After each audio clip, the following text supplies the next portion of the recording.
welcome, you know him from the Frithborough Comedy Festival and the Burbank Comedy Festival, John Fox!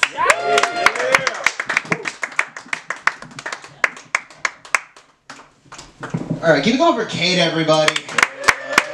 Starting us off. Yeah, so I think the saddest game to be really good at is Never Have I Ever.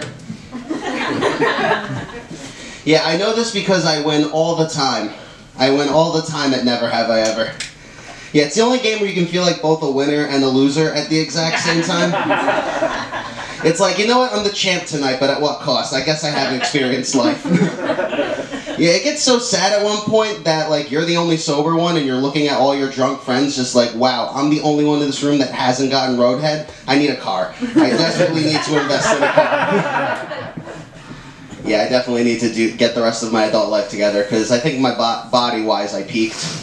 Because I'm starting to get targeted ads for NASCAR gear. Yeah, I looked at that, I'm like, yeah, this is probably it. Like, I don't watch NASCAR, but have you seen their fan base? They don't attract the best looking of people. They really do not. Yeah, it's always like really old, like, hicks just missing their teeth, or like just 20-year-olds that age terribly. Like, NASCAR does not have like the best looking of people. Yeah, I don't watch NASCAR, but I did notice this like over the years. Like back in the 90s, their gear, when they advertise the driver, they use their number. Today, they use the company that sponsors the drivers. So if you're looking at someone wearing NASCAR gear, you're not thinking to yourself, oh, that guy must be really into NASCAR. You're thinking to yourself, wow, that guy has an unhealthy obsession with Busch Light and McDonald's. Like, he should probably see a doctor, because that's just not a good look. Yeah, so I remember a few months ago, I was talking to this girl, and like we exchanged numbers, we were texting back and forth. Things were going well, so I asked her out, and she responded with, sure, in theory. Yeah, I'm like, cool, what about reality? That's what I was going on when I asked you that question. It's like I didn't ask what if we went out and had a good time. I was like, no, let's actually make plans. Let's actually figure something out. So I asked her what she meant by that, and she said, oh, I just need to check my work schedule. You could have just said that, because this wasn't a guessing game. Like, you said two different things. Like, seriously.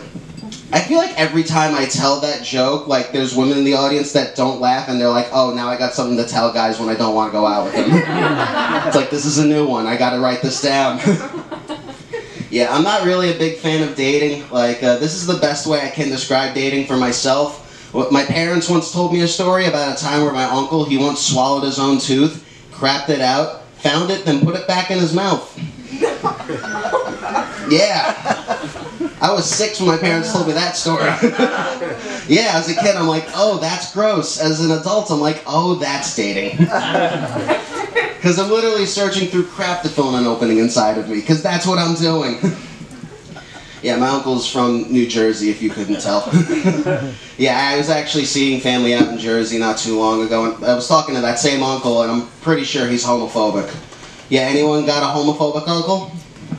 Nobody? Anyone got an uncle from New Jersey? It's the same thing, guys. I don't know if you haven't noticed, but a homophobic uncle and an uncle from New Jersey are the exact same thing. Yeah, because I was talking to him, and he decided to go on a 5-minute rant about why men shouldn't wear earrings. Yeah, he was just going off. He was just like, oh, you see, like, there's guys out there that like to put little diamonds in the ears, making themselves look all pretty. I walk up to those guys and tell them, my wife wears earrings. Are you trying to look like my wife? And I'm just like, what the fuck are you talking about? I only asked, hi, how are you? I'm pretty sure if that's how he felt with men that wear earrings, then let's not bring him to a pride parade, because he's going to have some very dark negative thoughts about those outfits. Like, let's be honest with ourselves here. I'm pretty sure he's just flipping through the channels one day, accidentally turned on RuPaul's Drag Race and thrown the beer at the television. Like, I'm pretty sure my uncle did that. Yeah, so I've been playing a lot of sports video games throughout all of this, and I like playing career mode. Thank you. Okay, one little tepid clap up front right here. Yeah, I like playing career mode in those sports games because they let me know what I would look like if I was athletic at 18. Like, it's a great feeling.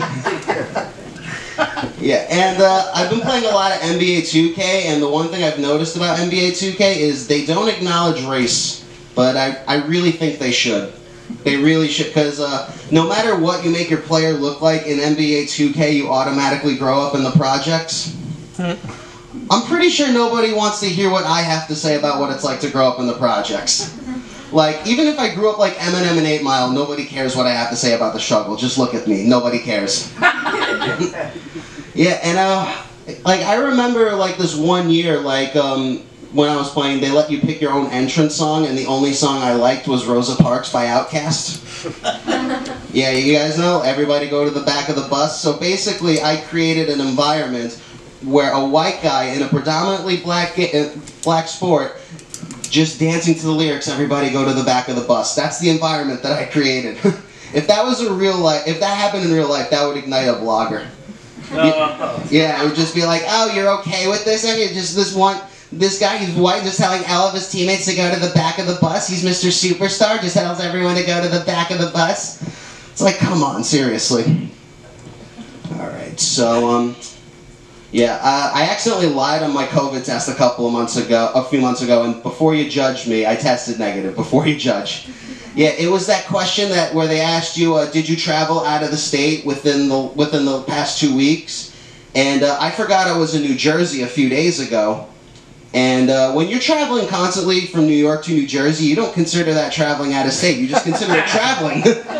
That's just traveling at that point. Like when I was coming back into Brooklyn, I wasn't thinking to myself, oh, I should probably remember this for my next COVID test. No, I was remembering the part of the night where my uncle casually dropped the fact that his dick still works. Like that's what was on my mind traveling back. It's a different uncle, by the way. My family's insane. Yeah, and I'm like, I was just looking at him like, hey, we're at a wake right now. Nobody wants to hear about your dick. It's like everyone's grieving. Nobody cares. So I'll leave you guys with this. I did get a little bit of traveling in before the whole pandemic happened. I was doing some shows out in Ohio, and I did one show out in Akron. If you've never been to Akron, it's okay. No one's forcing you to go. It's not a great place. Like, the only thing Akron is known for, it's the birthplace of LeBron James, and even he said, I gotta get the fuck out of here. Like, there's nothing great about it. So what happened was, it was after the show, I'm outside smoking a cigarette, and a homeless guy walked up to me and said, hey, you look like you're waiting for something good to happen. And then he just walked away from me.